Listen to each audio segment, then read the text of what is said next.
Dobar dan i dobrodošli u Brzi bioskop.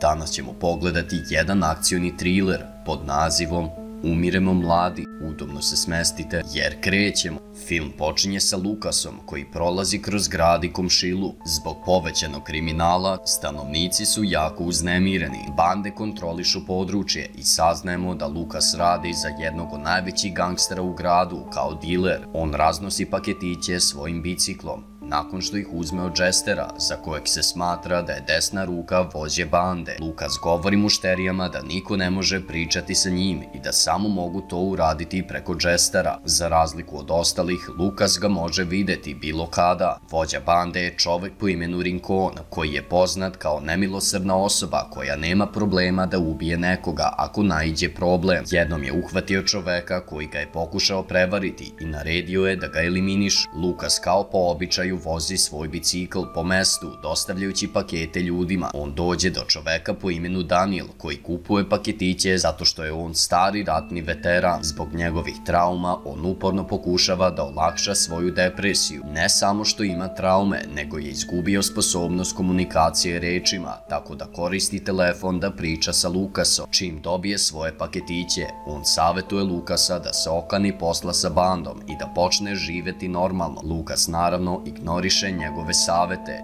Zatim se vraćamo na Rincona koji pogleda kroz prozor i vidi jedan parkirani auto u kojem smatra da se nalaze FBI agenti koji ga prate. On kaže svojoj sestri da se spremi jer će se uskoro udati. Lukas zatim ode do starijeg čoveka, Carlosa, da uzme novac za paketiće koje je uzeo ranije. Međutim, Carlos mu kaže da je trenutno u teškoj situaciji i pita ga da mu produži rok za isplatu. Iz sažaljenja, Lukas mu da još nedelju dana. U međuvremenu, sveštenik dođe do Rinconove kuće da priča s njim o venčanju njegove sestre. Sveštenik mu kaže da se venčanje mora obaviti u crkvi, ali Rincon odmah odbije. Zbog sigurnosnih razloga, sveštenik je primoran da se to obavi u njegovoj kući. Lukas zatim poseti bandin kamp pre nego što preda depozit Rinconu. On se iznenadi kada ugleda svog malog brata koji navija za to što je u njegovoj bandi i želi da bude dostavljač kao on. Lukas se naljuti zbog toga i primora svog brata da ode u školu. Dok Daniel kupuje hranu, neki od mušterije se naljute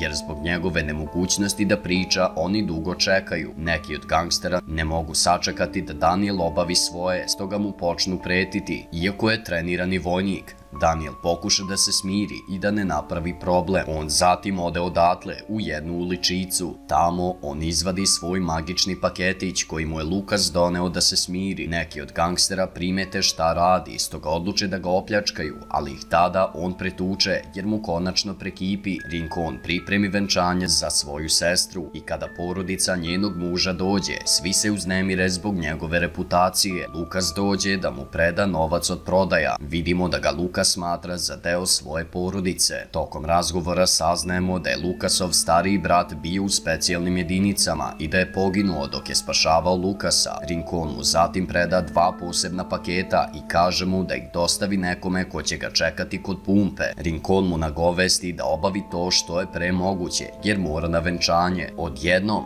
Jester uleti unutra i dovede čoveka koji nije platio dug. Stoga ga Rincon odmah upozori da mora platiti danas, ali ga Jester smakne. Rincon kaže Lukasu da krene i vidimo da se Jesteru ne dopada to što je Lukas tu. Jester pita Rincona zašto je Lukas dobio taj zadatak umesto njega.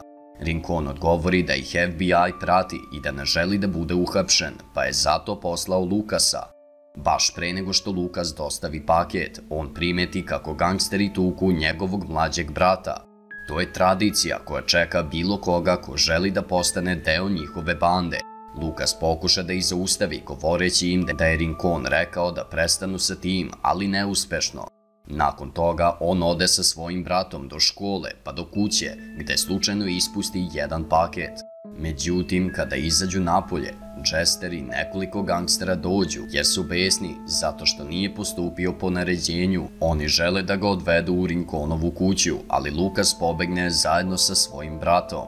Njih dvojica naiđu na Daniela koji im pomogne i kaže im da uđu u auto, te sva trojica krenu bežati dok ih gangsteri jure po ulicama na motorima i nemilosrdno pucaju na njih.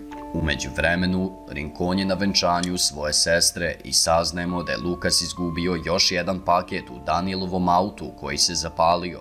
Kada pogleda svoju torbu, Lucas shvati da nema ni drugog paketa i pomisli da mu je ostao kući. Za to vreme Jester prijavi Rinconu šta se dogodilo i on pobesni jer ga je Lucas razočarao. On naredi Jesteru i njegovim ljudima da mu dovedu Lucasa i njegovog brata.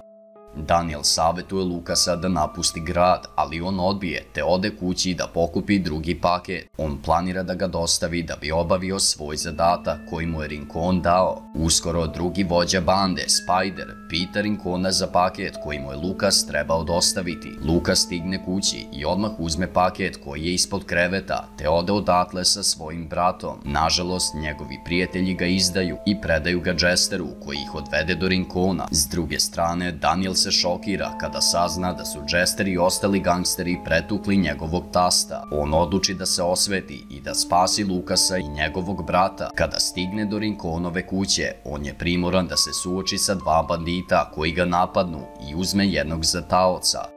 U međuvremenu, FBI agenti posmatraju Rinconovu kuću i Daniel ih isprovocira da reaguju. Agenti odmah otpočnu napad na Rinconovu kuću koju čuva gomila naoružanih gangstera. Tokom obračuna mnogo policajaca i gangstera pogine, ali nažalost Rinconova sestra takođe primi hitac.